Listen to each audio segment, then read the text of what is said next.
Hai, apa kabar kalian? Semoga semuanya sehat-sehat aja ya. Jadi, investasi kalian lagi merah atau lagi hijau nih? Atau kalian mesti nyari-nyari, kalian mau investasi kemana? Yang nggak masalah juga sih, karena setiap orang kan punya tujuan sama waktunya masing-masing. By the way, gue nggak nyangka video review gue tentang bibit yang ini, itu tembus 40.000 views.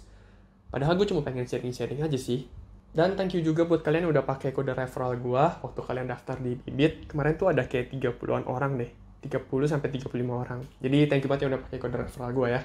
Nah, kemarin tuh ada yang komen juga di video gue, katanya obligasi atau pendapatan tetap tuh cukup satu aja manajer investasinya. Karena itu udah mendiversifikasikan dari aset kita. Jadi kita tuh nggak perlu banyak-banyak masukin ke beberapa manajer investasi. Dan kemudian gue cari tahu lah, kenapa. Dan setelah gue cari tahu, ternyata itu make sense juga. Karena ujung-ujungnya kan sama juga nih portofolio yang mereka taruh.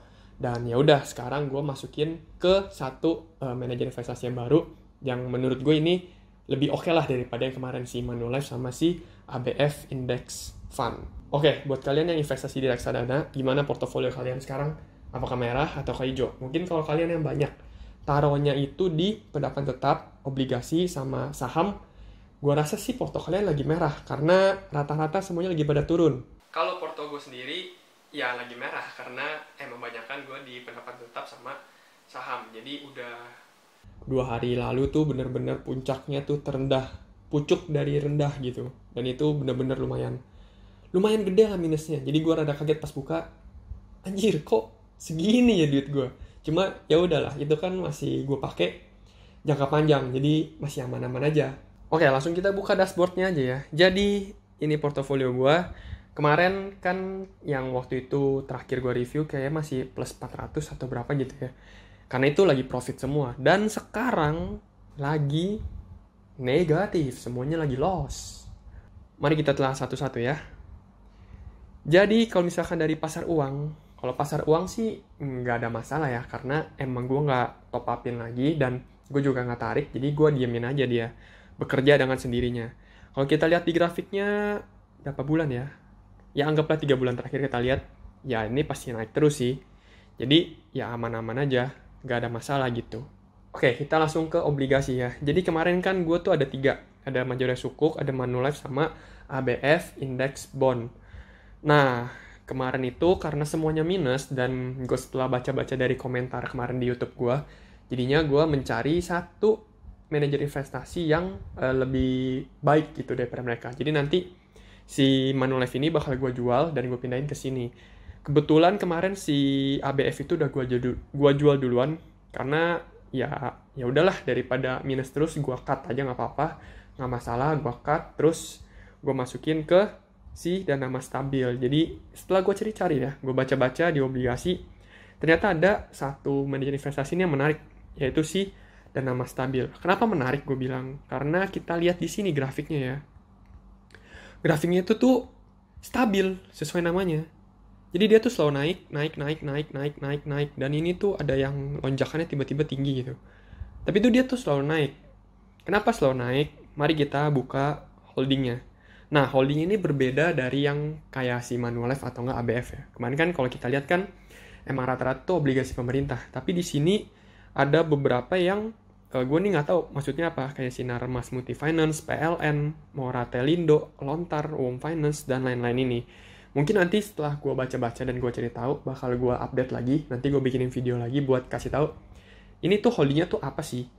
Nah, karena gue berpikiran untuk pindahin semuanya ke sini, jadi ya udah nanti si Manulife bakal gue jual, terus gue taruh ke si dana mas stabil ini. Cuma negatifnya dari si dana mas stabil ini adalah kita tuh harus minimal pembelian tuh 10 juta. Jadi ini emang rada gede buat beli. Tapi karena emang gue rasa ya lumayan lah kalau 10 juta juga, daripada gue taruh kepisah-pisah, yaudah gue taruh aja 10 juta langsung di sini, kayak gitu. Nanti mungkin gue bakal top up lagi sih 10 juta lagi. Cuma nanti tunggu si Manulife gue jual. Begitu teman-teman ya. Karena ini naik terus, jadi ya daripada yang lain kan naik turun. Kayak Manulife kan naik turun nih. Daripada gue liatin naik turun, mendingan gue cari yang bener-bener naik terus gitu. Dan ini lumayan sih, rata-rata tuh 8% kalau si dana mas stabil tuh. 1 year 8%, 3 year 7, ya masih oke lah. Lanjut ke main course. Nah ini yang paling puncaknya ya, yang pengen gue bahas, yaitu adalah saham. Nah, kita lihat di sini aja langsung minus 2,5%. Tapi ini udah lebih mending sih. Kemarin waktu pas 2 hari lalu atau 3 hari lalu tuh benar-benar minusnya tuh gede banget, kayak 4,5 atau sampai 5% gitu. Jadi gue pas buka kan gue jarang-jarang juga liatin. Pas gue buka kaget gitu. Buset, minusnya gede juga ya. Cuma ya udahlah. Ini udah lumayan turun aja kan. Kenapa ini bisa turun? Ya kalau misalkan kita lihat aja tuh di IHSG juga sekarang tuh lagi turun karena top holdingnya dia kan ada BCA, Telkom, Cepin, Unter lagi. Ini Unter apa ya? Ya itulah pokoknya. Ada Unilever, BNI, BMRI, BRI, ASI. Rata-rata tuh emang lagi pada turun dan ya udah, jadi karena harga sahamnya turun, pasti otomatis dia juga harganya turun karena sahamnya lagi turun. Dan kalau bukan kata temen gue ya, tapi emang gue baca-baca ini tuh lagi masa koreksi atau karena mau bagi-bagi dividen, jadi tuh rata-rata emang saham tuh lagi turun. Cuma gue nggak ngerti juga sih karena gue belum tahu. Tapi katanya sih gitu. Cuma ini udah meningkat lagi nih. Kalian lihat tanggal 5 April tuh terendahnya tuh 816. Tapi sekarang udah lumayan naik lagi. Jadi ya udah boleh bernapas dengan lega lagi lah. Tips tipis, asik. Tips tipis buat kalian yang lagi ngalamin portofolionya merah atau investasi kalian lagi merah. Kalian coba pikirin atau kalian coba baca dulu tujuan kalian investasi di sana tuh apa. Untuk jangka panjangkah atau jangka menengah, atau ya kalian mau tarik beberapa bulan ke depan. Kalau misalkan kalian jangka pendek nih, anggap sebulan lagi pengen tarik dan masih minus.